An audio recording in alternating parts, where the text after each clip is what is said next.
and welcome to Online Business Uncovered. This is episode 152. And in today's episode, I'm going to be talking about the identity shift that is required when you are building a scalable income online. So this is the internal evolution that needs to happen before any external growth. So let's jump right in and let's get started.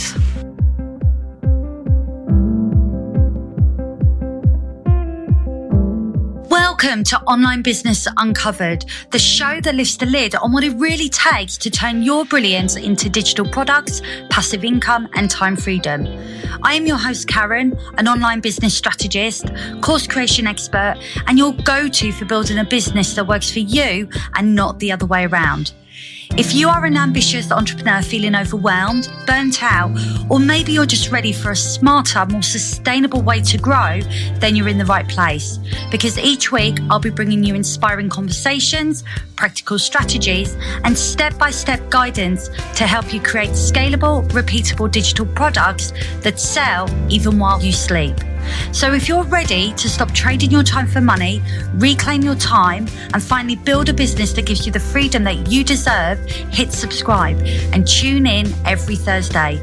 Let's uncover what's truly possible for you, starting now.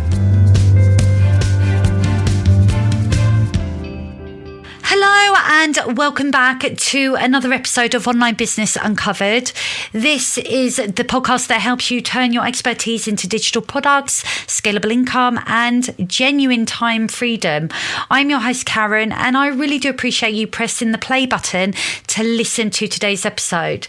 Now, if you're a service-based entrepreneur who knows that you have more to give, but you're ready to build a business that supports your life rather than consume it, then today's episode is going to be right up your street, because today I am talking about not the tech side of building scalable income, but more about the identity shift that needs to happen when you step into being a digital CEO, which when you are working in the online space and you're creating those scalable offers, that's what you're becoming.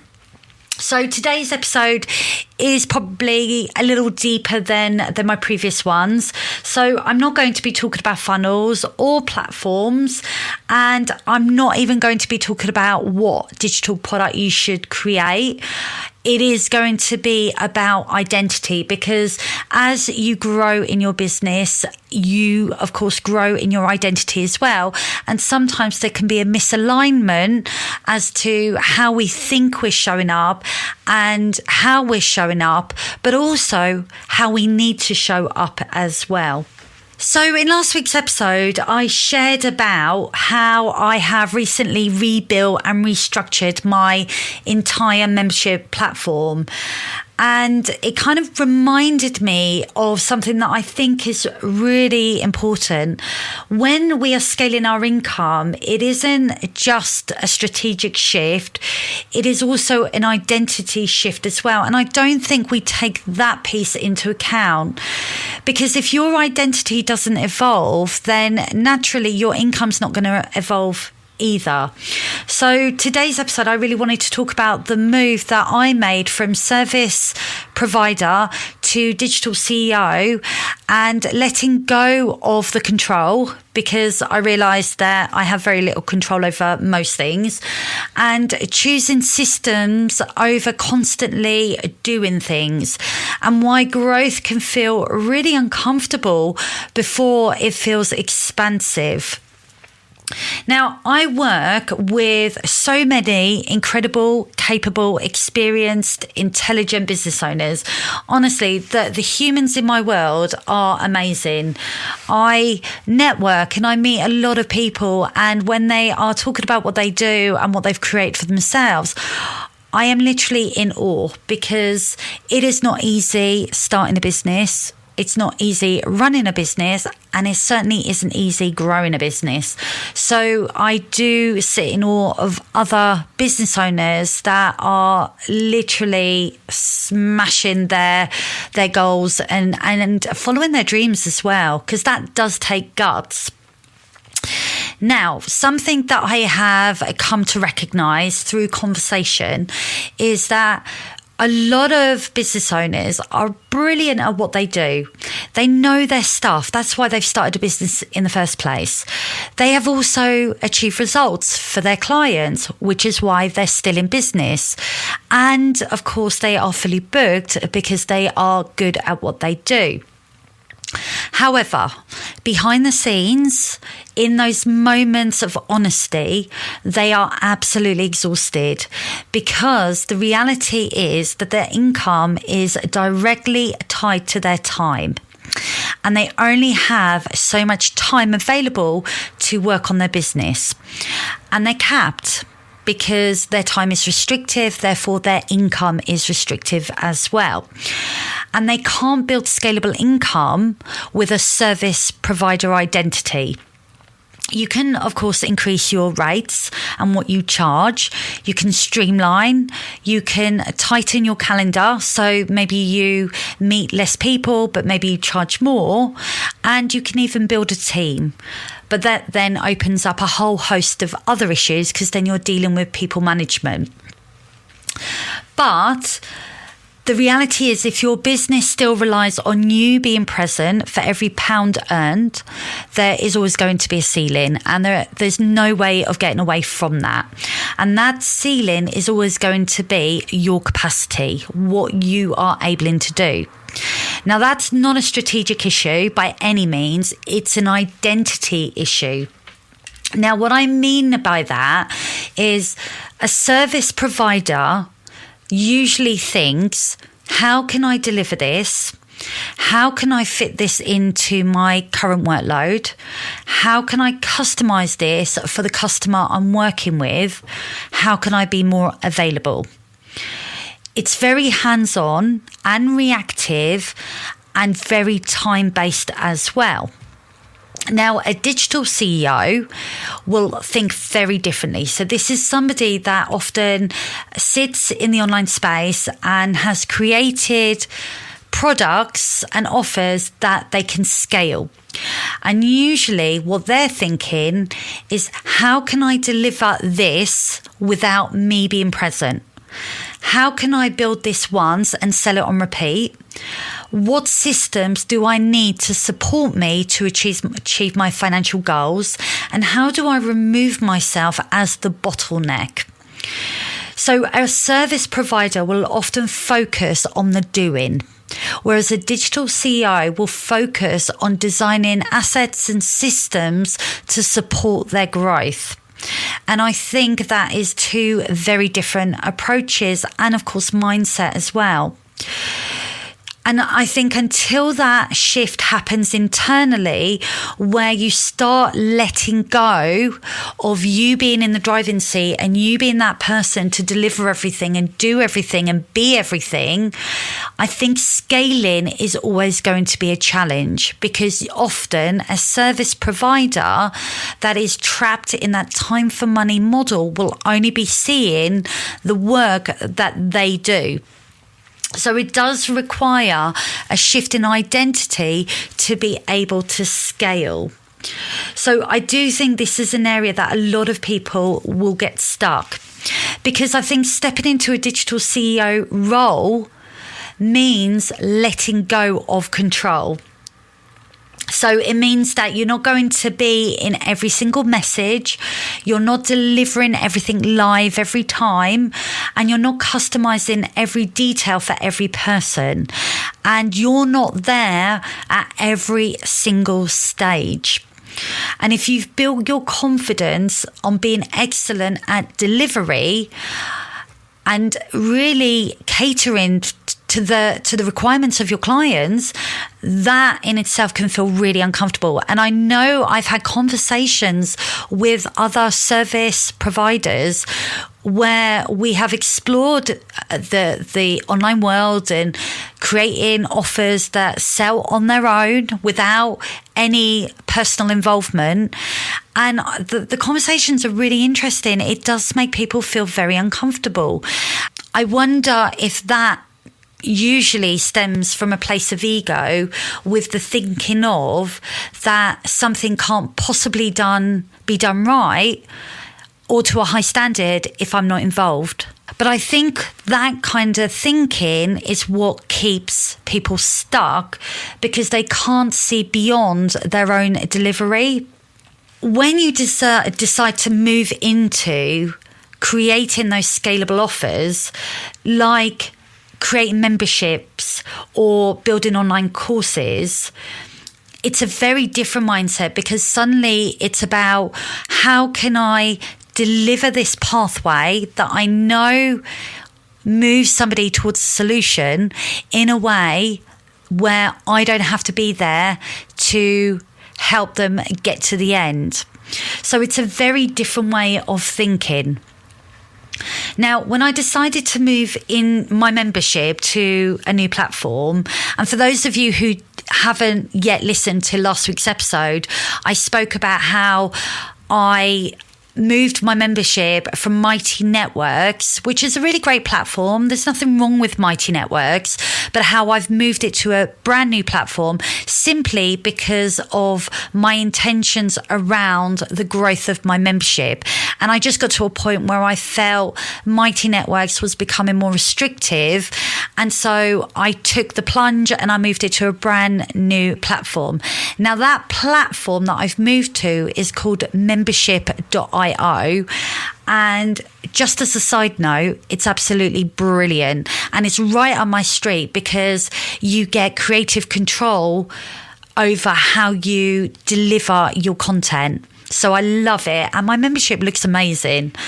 So I'm really pleased that I made the move, but it was no small feat. I mean, you know, the work involved, we're talking weeks and weeks, and I'm still moving members over. But last week's episode, I spoke at length about why I decided to do that. And it wasn't because the old one was necessarily failing.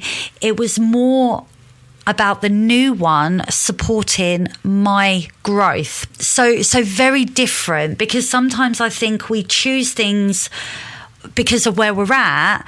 But then as we grow, we realize that in order to enhance and scale, we outgrow the things that once worked. And essentially that, for me, is what happened.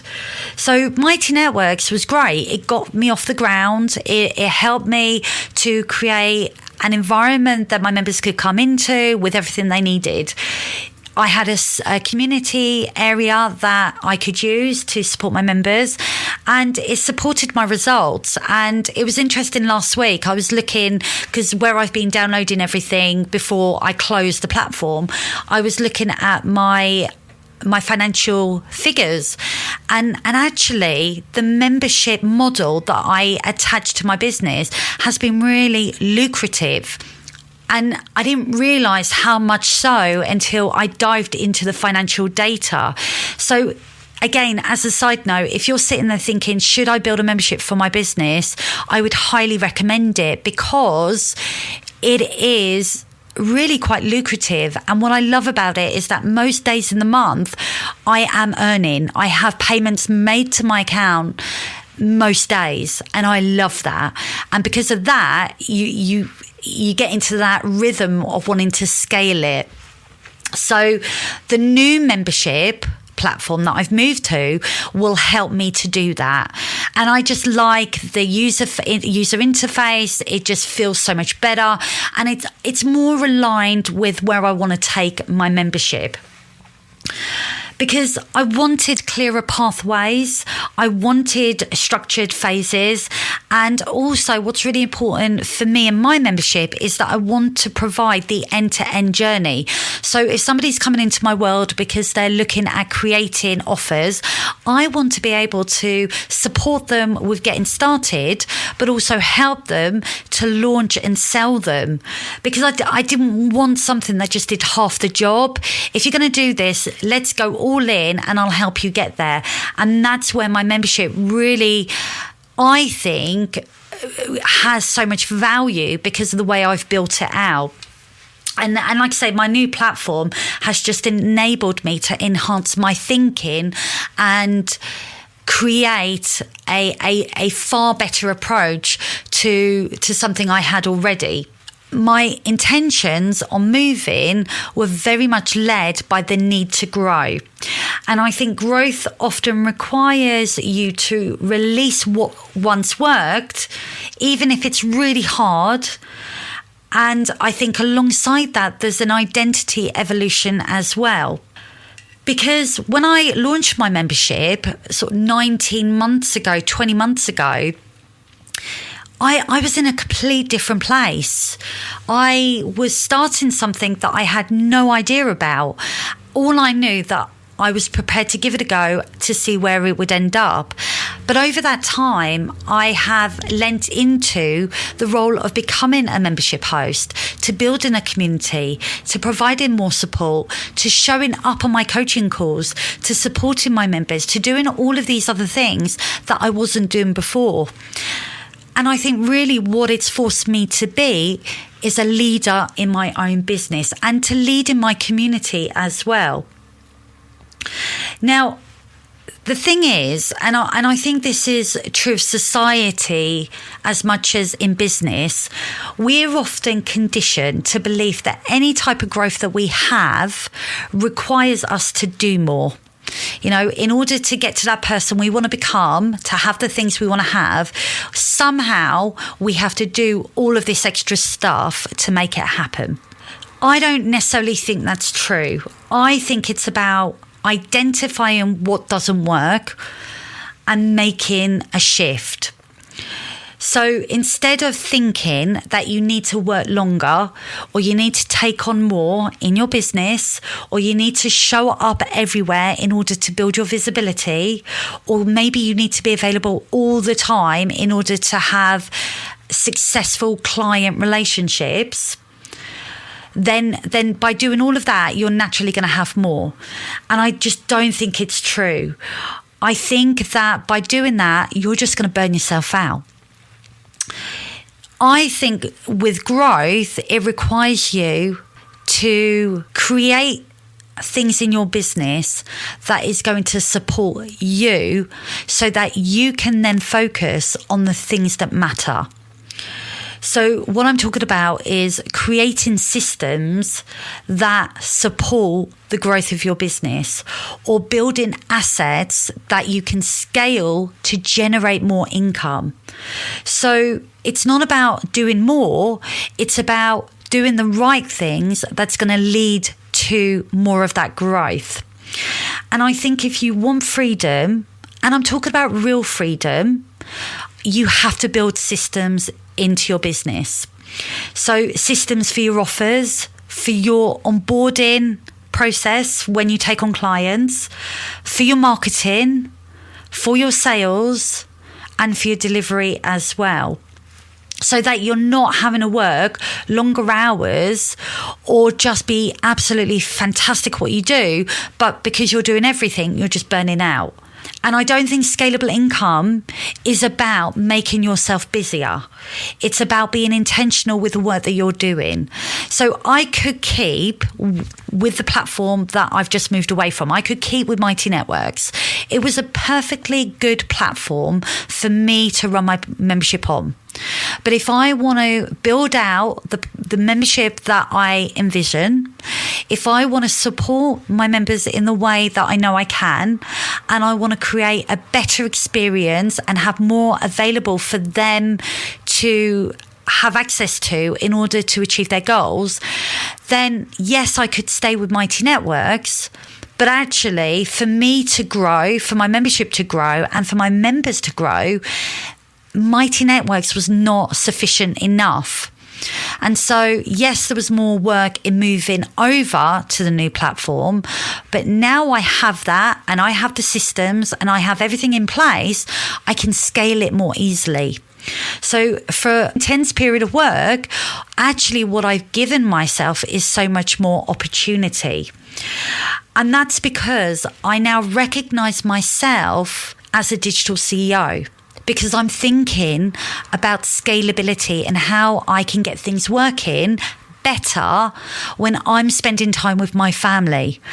And that is a very different mindset to way back when I was a service-based provider, and what was going in my mind was, how can I continue to fill my pipeline so that I never run out of client opportunities?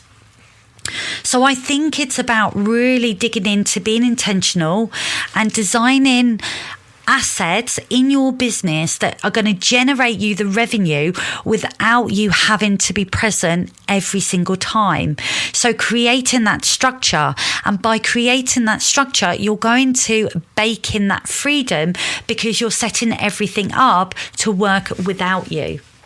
Now, just something that I want to address is how growth can feel uncomfortable, because it can. Growth can feel like loss before it feels like expansion, because sometimes we outgrow things and we don't want to outgrow them. We want to keep with them because that's where we feel safe. We know what we're doing with it. But if you're in a place at the moment where you are settling because what you have available to you does the job, but you know it doesn't quite meet your needs, then maybe you're resisting growth. And it might be the fact that you have to revisit the platforms that you're using, or your pricing model, or your offers, or even your business model. So if you're that person that is feeling very trapped because your income is tied to your time, and you're feeling really uncomfortable about that because you know it is making it harder to earn the money that you want to earn, maybe it's because you've outgrown that business model, and maybe it's because you are ready for something different. Now, I know there are moments where staying where you are feels safe. I know that, been there. I honestly, for me, I've had to get comfortable with being uncomfortable, because I'm always trying to stretch myself to kind of reach my goals. But I get it. There are some times where I just really don't want to do that. I just want to stay safe because it is comfortable, and I want to be comfortable because I'm fed up with feeling uncomfortable. So I get that feeling 100%. However, you have to create things that are aligned with you, and you have to be in alignment with your business. And I think scaling requires that alignment so that you can grow into the next version of yourself. And the reality is, the next version of yourself is not going to operate in the same way that you're operating now. Your next version of yourself could be somebody that protects their time a lot more because you recognize that your time is the most valuable thing that you have.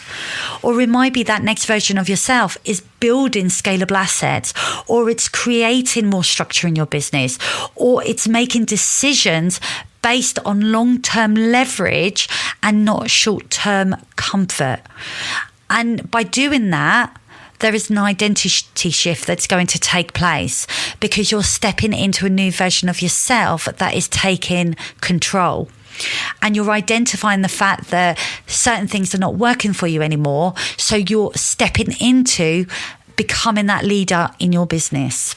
So if you're listening to this and you are thinking that it is time to create scalable income in your business, you want more freedom, you don't want to feel stretched anymore, don't start with what should I build, or what platform should I use, or what tech do I need, because you want to really be thinking, who do I need to become in order to be the person that gets this done? Because I think sometimes strategy without identity will often lead to frustration. And when your identity evolves, then the strategy will become obvious. Because you start to make different decisions, and you design things differently, and you show up differently, and you create different structures in your business, and your business starts to support your life rather than consuming it. And that has to start with you, who you are, who you're becoming, what you want, and what you're prepared to do to make this happen. So if you're ready to step into that digital CEO identity, to build assets, create scalable offers, and design a business that gives you more time, more clarity, and more freedom, then that's exactly how I support entrepreneurs. Inside Sell Your Brilliance Online, my membership, we're not just building digital products, we're building structured pathways, repeatable systems, and sustainable growth. Because freedom in business isn't accidental, it is actually designed. And if this episode has resonated with you, then I would love for you to reach out to me and let me know that. Please do share this episode, tag me, send me a message, or join Sell Your Brilliance Online today. But I'd like to leave you with a thought. I'd like you to ask yourself today, what identity am I ready to step into next? And what am I prepared to do to build the freedom that I want so that I can build a business that supports me rather than the other way round? Thank you so much for tuning into today's episode. I hope this episode has given you some clarity and sparked new ideas for your business. Now, if you found this episode helpful, I'd love you to share it with a friend or a fellow entrepreneur who's also building their business, because this might be exactly what they need to hear today. And if this episode has got you thinking that you're now ready to start turning your valuable expertise into scalable income, then I would love to invite you to join my membership, Sell Your Brilliance Online. Head on over to www.sellyourbrillianceonline.com. Now, I will be back next week with another episode, but until then, have a great week. Thanks for tuning into today's episode of Online Business Uncovered. If today's conversation has sparked an idea or gave you a dose of clarity, then please make sure to check out the show notes for all the links and resources mentioned. New episodes land every Thursday, so hit follow or subscribe to stay in the loop. And if you're loving the show, a quick rating or review goes a long way in helping more brilliant entrepreneurs like you find this show. Until next time, keep showing up, keep sharing your brilliance, and remember, freedom in business is possible, and it starts with taking the next right step.